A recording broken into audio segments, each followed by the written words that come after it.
Bonjour, mesdames, demoiselles et messieurs. Bienvenue dans ce nouveau numéro de votre émission préférée sur Pim TV, la chaîne qui vous instruit que nous vous avons manqué depuis un certain temps, mais nous voici de retour avec une nouvelle thématique. Et cette fois-ci, une thématique touchante, 1000 techniques pour redonner l'espoir aux orphelins. Ketia Kabang Butota est mon invité de ces jours. Tout à l'heure, nous allons échanger les idées autour de cette thématique. Pour rappel, Ketia Butota est depuis 3 ans présidente d'une structure ici à Kinshasa, capitale de la République démocratique du Congo, amour à donner et à recevoir. Bonjour Madame Ketia. Bonjour, Monsieur Sélémani. Merci beaucoup. Madame Ketia, vous allez bien? Très bien, merci par la grâce de Dieu. Et vous, j'espère. Ouais, en tout cas, je suis heureux de vous avoir sur mon plateau. Ça fait longtemps que je suis à plusieurs demandes et je vous ai vraiment invité, que je vais contacter sur mon plateau. Vous êtes présidente d'une structure à moi donné à recevoir, c'est depuis 3 ans. Alors, par rapport à votre expérience, comment définissez-vous l'orphelinat? Est-ce que c'est un lien de l'éducation, de la rééducation, ou encore un lien des souscrits, voilà, disons, ou du cajolement? En fait, selon moi, je dirais l'orphelinat, c'est en même temps un lieu d'éducation et un lieu de rééducation. Pourquoi? Parce que il y a des orphelins qui sont des enfants de la rue et il y a aussi des orphelins qui habitent dans des orphelinats. Alors, ils n'ont pas les mêmes vécus en fait. Alors, selon moi, je dirais que l'orphelinat, c'est un lieu d'éducation et de rééducation. Et puis, je dirais aussi l'orphelinat, c'est un établissement qui permet de recueillir et d'élever en fait les enfants. Très important, et surtout qu'on parle de mise techniques pour donner l'espoir aux enfants orphelins ou encore des personnes vraiment désespérées. Là, vous comprenez de quoi je parle.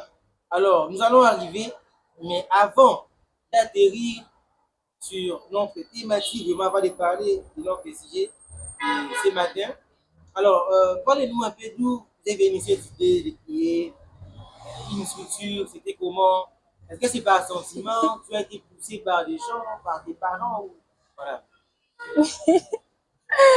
En fait, je dirais amour à donner, à recevoir. Je n'ai jamais été poussée par mes parents. Je me souviens d'ailleurs quand j'ai eu l'initiative de créer ces groupes, en fait, cette structure, mon père, il était vraiment contre. Pourquoi? Parce qu'il me disait, premièrement, d'abord, tu es mineur et puis, deuxièmement, c'est vraiment une grande responsabilité. Et est-ce que tu seras à mesure de prendre tous ces gens en charge? Alors, Amour à donner, à recevoir a été créé en sixième des humanités. Alors que Depuis la sixième des humanités. oui, j'étais encore élève en sixième des humanités. Et en fait, l'idée m'est venue en fait parce que je me sentais vraiment mal quand je voyais ces enfants mineurs en train de mendier en cours de route. Moi, je me disais, si moi j'ai eu la chance d'étudier, de passer par le banc de l'école, et pourquoi pas les donner une vie pareille avec ce que moi j'ai eu à voir. Et Donc, c'est vous avez voulu donner la chance aux autres. exactement. C'est par là. C'est ça aussi votre motivation. Exactement. C'est par là que j'ai commencé d'abord à intéresser mes amis, tellement que j'étais encore à l'école. J'ai à parler avec mes amis et puis ils étaient d'accord et je me suis dit pourquoi pas aller encore ailleurs. Donc, même, au même moment que j'étais élève, je me suis dit, ça serait mieux aussi de solliciter les universitaires et tout. Donc, alors que j'étais encore élève, mais j'ai eu la chance de travailler avec les étudiants et le responsable aussi. Alors là, en tout cas, c'est très important parce que il y a plusieurs types de motivation. Pour d'autres, c'est par rapport à leur vécu. Vous voyez?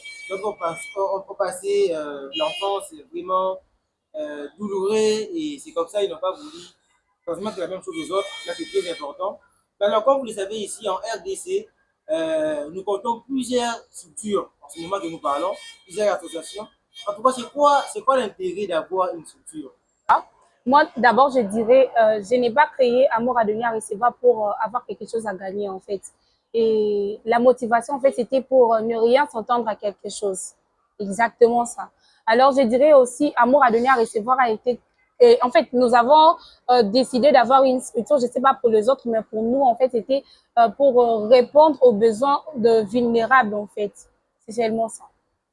Donc, un démon des wana. Non, non, c'est pas pour gagner, c'est en fait seulement pour répondre aux besoins, c'est répondre aux besoins de Donc, répondre aux vulnérables. désidérateurs des Oui. vulnérables ou encore des enfants orphelins. Et, Et là, c'est très bien. Madame Ketia Bitoka, quelles sont les activités qu'organise votre structure? à part les descentes, parce que okay, moi-même, j'étais là, j'ai assisté, c'était une descente vraiment faramineuse. C'était dans quel orphelinat déjà? Paola Consolata. Paola Consolata, voilà, et moi, j'étais là aussi, c'était très bon. Et, et à part ça, est-ce que vous avez d'autres activités que vous proposez aux orphelins ou encore au monde qui vous entoure? Disons, des ateliers de formation, des rig masters, voilà. Ou bien visite aux orphelins. Et en ces moments, d'abord, on n'a pas d'autres activités qu'on peut proposer aux orphelins. Pourquoi? Parce que je ne suis pas encore reconnue en tant qu'une ONG, vous voyez, en fait. Alors, nous attendons, en fait, que nous puissions être reconnus en tant qu'une ONG. Et c'est par là que nous serons en train de proposer des activités parce que c'est vraiment un très grand projet. Si, par la grâce de Dieu, Dieu nous permet que nous puissions arriver jusqu'au bout, il y a vraiment, en fait, la RDC sera vraiment, il va vraiment bénéficier de ces projets Amour à donner à recevoir, y compris les orphelins. Comment vous comptez redonner l'espoir à celui-là qui a perdu l'espoir parce qu'il a perdu son papa, sa maman? Comment vous comptez le faire? Vous comptez le faire par quel moyen? Parce que le monde a beaucoup plus d'activités dans le salaire. Mais à ça, il y a l'eau, même va jouer pour la bande. Côté bon, moi, dès le c'est alors comment vous comptez le faire autrement pour donner vraiment le sourire? Est-ce que c'est ça la vieille bonne méthode ou encore il y a d'autres méthodes qu'on peut appliquer pour remotiver l'espoir de ces gens-là? En fait, euh, comme le thème était en train de le dire, 1000 techniques pour redonner de l'espoir aux enfants orphelins. Et il n'y a pas seulement la descente ou bien la nourriture que nous pouvons apporter, mais il y a plusieurs techniques ou bien moyens que nous pouvons utiliser pour redonner de l'espoir aux enfants orphelins. Premièrement, d'abord, la chose qui est la plus importante, en fait, c'est l'amour, en fait. Comme notre nom est en train de le dire, amour à donner, à recevoir. Et j'ai eu l'initiative de donner ces noms. Pourquoi? Parce que je me suis dit, ces enfants ont perdu quelque chose qui est vraiment important dans la vie parce que les parents nous aiment d'un amour conditionnel, en fait. On ne demande pas de l'amour. Je leur sens, en fait, c'est le sang, en fait, qui leur pousse à nous aimer tel que nous sommes en fait. Et alors quand ils perdent en fait qu'un être cher en fait, ils auront du mal à espérer. Ils se diront peut-être que c'est fini pour eux, il y a plus de chance. En fait, c'est un peu ça. Alors nous apportons de l'amour à ces enfants pour leur faire comprendre que certes que les parents sont partis, mais la vie continue en fait. C'est pour cela que nous redonnons de l'amour et quand on donne à quelqu'un, à une personne disons de l'amour, ça va permettre à cette personne d'être une personne meilleure dans la société. Parce qu'une personne qui n'a pas vraiment reçu de l'amour, parce qu'on dit, même la Bible dit, on ne donne que l'homme donne que ce qu'il a. Alors, si la personne n'a pas reçu de l'amour, ils seront en train de donner ce qu'il a en fait, la colère en fait, c'est un peu ça. Alors, si nous redonnons de l'amour, ça sera aussi bénéfique pour notre société parce que l'homme sera capable de transmettre l'amour qu'il a reçu et l'amour, ça sera en train de lui porter la confiance, le réconfort, c'est un peu ça. Donc, vous donnez l'amour, vous transmettez l'amour à travers de vos activités. Là, Exactement. c'est vraiment évident. Mais 3 ans après la création de votre structure, vous comptez combien d'activités réelles? Pardon, la question pouvait répondre. 3 ans après la création de votre structure, à un moment donné à recevoir, vous comptez combien d'activités réalisées déjà? Nous avons déjà réalisé des Si je me activités. souviens, en 2023, il y avait une activité, Oui. une descente dans l'orphelinat Paola, Consolata, voilà. Mais à part ça, est-ce que vous avez encore d'autres activités que vous avez déjà réalisées durant vos 3 ans? Oui, oui. En fait, nous avons réalisé beaucoup d'activités. Là, c'était avant d'abord qu'Amour à donner à recevoir puisse avoir le nom d'Amour à donner à recevoir. Alors, j'aimerais pas vraiment compter ces activités. Pourquoi? Parce que là, j'étais en train de le faire juste comme ça. Et c'était juste avec mes parents, je leur disais s'il y a possibilité qu'on puisse aller rendre visite aux orphelins.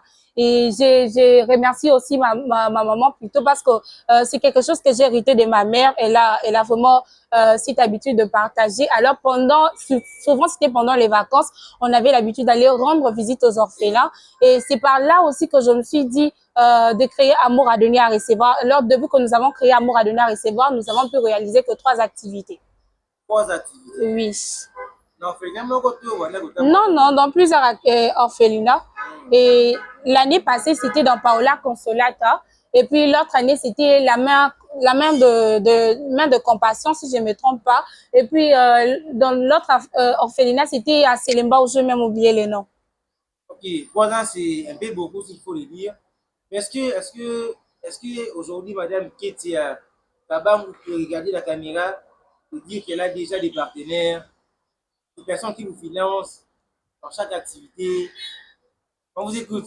Merci beaucoup, Monsieur Selemani, pour cette question. En fait, c'est aussi un sujet qui me dérange tellement beaucoup. Et depuis que j'ai créé cette structure Amour à donner à recevoir, je n'ai jamais eu de partenaire. C'est quelque chose, en fait, je n'ai jamais eu de partenaire. C'est quelque chose que, en fait, nous sommes en train de faire, nous, le membre de la structure Amour à donner à recevoir. En tant que jeune, et dans ma structure aussi, il y a 2 élèves jusqu'à présent. Il y a des étudiants et la majorité aussi ne travaille pas vu que nous sommes des étudiants, en fait. On s'est débrouillé. Mais avec le peu que nous avons, on s'est décidé de donner aux autres, en fait. Alors, je profite aussi pour faire appel aux partenaires. Je sais pas, moi, vous êtes étudiante de n'importe quelle institution, ou bien vous avez juste la volonté de nous soutenir dans nos descentes, ça nous fera vraiment plaisir parce que Amour à donner à recevoir a besoin d'un grand soutien venant de vous, d'un grand soutien venant de vous. Et je donnerai directement le numéro si vous voulez bien. C'est On va le faire à la fin. d'accord. Vous aurez tout le temps de le faire à la fin. Sinon, nous avons capté, nous avons compris. Et à un moment donné, à recevoir n'a pas de parti pris. Vous comprenez? Non, on est là, c'est pas pour les jeunes. Donc, vous êtes pour tout le monde, voilà. Même les mamans, les papas, les vieilles personnes peuvent aussi adhérer à la structure. Oui, Mais oui. comment faire pour adhérer à la structure? Est-ce qu'il y a un processus à suivre? Oui, exactement. Pour adhérer à la structure, en fait, vous devez juste contacter mon secrétaire, en fait. Il s'appelle Monsieur Glody Toumba. Non, mais à la fin, vous allez donner son numéro. D'accord. Et c'est ce numéro que les gens ou encore les personnes intéressées pourront écrire pour leur adhésion au sein de la structure Amour à donner et à recevoir. Mais est-ce que vous avez une plateforme Facebook, TikTok, vous avez des comptes où on peut vous retrouver? Oui, oui, j'ai des comptes sur Facebook et Instagram. Et c'est Amour à donner à recevoir toujours. Vous allez d'ailleurs, je ne sais pas si Monsieur Selemani, il va mettre les logos d'Amour à donner à recevoir parce que si vous voyez directement mon logo, si vous voyez directement mon logo, vous allez directement reconnaître que c'est en fait ma structure, en fait, Amour à donner. Justement en bas. Et mesdames et messieurs, nous allons plus bientôt chiper parce que Emmanuel Mouy nous signale déjà que nous avons épuisé les temps. Et nous allons essayer de nous battre quand Madame Kétia, Oui. vous avez fait 3 ans depuis la création de votre structure Amour à donner à recevoir. Quelles sont les difficultés que vous avez rencontrées sur votre chemin? Des difficultés que j'ai rencontrées sur... Des moments que vous n'oublierez jamais, des moments qui vous ont vraiment blessé, peut-être que vous avez eu besoin de soutien, mais il a quitté, peut-être que vous avez méprisé quelque part, voilà. J'ai beaucoup souffert en fait et ce sont ces difficultés aussi qui m'ont permis en fait que je puisse grandir. Comme je me souviens lors de la première descente d'Amour à donner à recevoir et on s'était décidé en fait d'avoir cinéma pour ces enfants orphelins et à ma grande surprise les personnes qu'on s'était contactées avec eux ils me disent qu'ils ne peuvent pas venir parce qu'ils ont eu une autre opportunité qui est vraiment importante pour eux. J'étais dessus en fait, mais ça m'a permis au moins de continuer. Et puis l'autre deuxième difficulté, c'est j'ai eu à perdre un de responsables, si je ne me trompe pas, c'était l'année passée, Bonheur Mafuta. Je l'ai perdu l'année passée alors qu'il était responsable et j'avais vraiment du mal à continuer pour organiser la descente d'Amour à donner à recevoir. Je ne sais pas si Selemani il est témoin parce qu'on a vraiment souffert avec la perte de notre... Mais en tout cas, c'est triste. Mais en même temps, ça nous démontre à quel point vous êtes réellement une femme battante. Alors, nous allons continuer l'émission, nous allons passer à la phase finale qui est l'enveloppe de la mort. Mais avant cela, vous allez nous parler de votre prochaine activité. Qu'est-ce que vous avez prévu prochainement Et merci beaucoup, Monsieur Selemani. Concernant la prochaine activité, plutôt, j'allais dire, et ça sera au mois de juin. Amour à donner à recevoir est aussi en train d'organiser notre activité au mois de juin. Et ce que je suis en train de vous demander de tout cœur, c'est de nous accompagner, je ne sais pas moi, avec un 5 000 francs, tout ce que vous pouvez avoir. tout ce que vous pouvez avoir. Vous pouvez nous accompagner. Je pense bien que M. Seleman, il va afficher notre numéro un peu ça. Et donc, dès que vous envoyez l'argent, nous, on va recevoir. Et puis, vous-même, vous allez voir le fruit. En fait, c'est que votre argent va produire.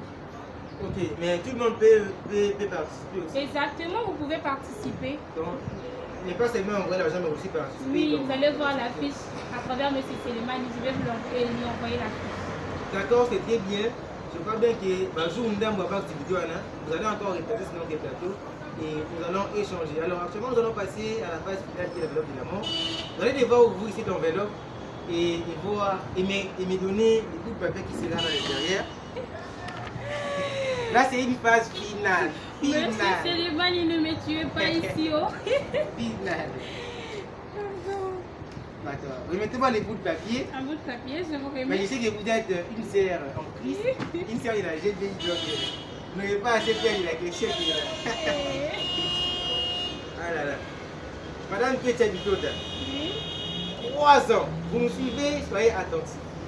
3 ans après la création de votre structure, vous n'êtes pas des ONG, à moi donner et à recevoir. Est-ce que nous pouvons dire aujourd'hui, que vous remplissez les conditions qu'il faut pour être réellement appelé structure? Moi, je dirais oui, même si nous ne sommes pas encore vraiment arrivés à la fin, parce que j'ai les statuts, j'ai le règlement d'ordre, j'ai aussi un avocat pour la structure Amour à donner à recevoir. Ça nous reste juste la phase finale que nous puissions aller déposer les papiers et que l'État puisse nous donner les numéros F92. Qui fera en sorte qu'on puisse être reconnu en tant qu'une ONG. Très bien, mesdames et messieurs, c'est la fin de cette émission. Mais nous n'allons pas vous laisser comme ça parce que Madame Ketia a un message à vous passer. Madame Ketia Bitota, vous pouvez regarder la caméra et passer votre message, votre mot de la fin. Ensuite, nous allons Et comme mot de la fin, d'abord je dirais, j'ai beaucoup aimé le thème de M. Seleman.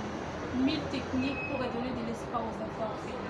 Alors moi, je me suis toujours dit que ces enfants, nous sommes tous égaux. Donc ce n'est pas en fait parce qu'ils sont orphelins qui doivent être négligés dans la société, parce que les orphelins sont des personnes, de membres qui sont vraiment négligés dans la société. Alors comme message que moi je pourrais passer, premièrement d'abord aux orphelins, moi je vous dirais de revoir votre avenir. Parce que quand j'étais en train de travailler, de me préparer concernant cette émission, je me suis dit, il y avait un adage qui me venait en tête, la jeunesse et l'espoir d'un pays. La jeunesse et l'espoir d'un pays. Quand on parle de la jeunesse, on n'a pas catégorisé les gens, donc y compris aussi les orphelins à l'intérieur. Donc vous êtes l'espoir d'un pays. Donc vous devez revoir, vous avez le droit de rêver même dans l'obscurité. Vous avez le droit en fait de visionner qu'est-ce que vous voulez devenir. Et ce que moi je vous conseillerais en fait, c'est de répondre à cette question: qui suis-je? La jeunesse et l'espoir du pays, ou encore la jeunesse, c'est ça, l'espoir du pays. C'est dans ces mots que nous allons clôturer cette émission. Si l'image et le son vous êtes bien parvenus chez vous, c'est parce que derrière la caméra, il y avait Emmanuel Mouy, autrement appelé de la République. Mesdames et messieurs, retrouvons-nous prochainement. Hémorragie continue, yango tozo vide, hémorragie continue.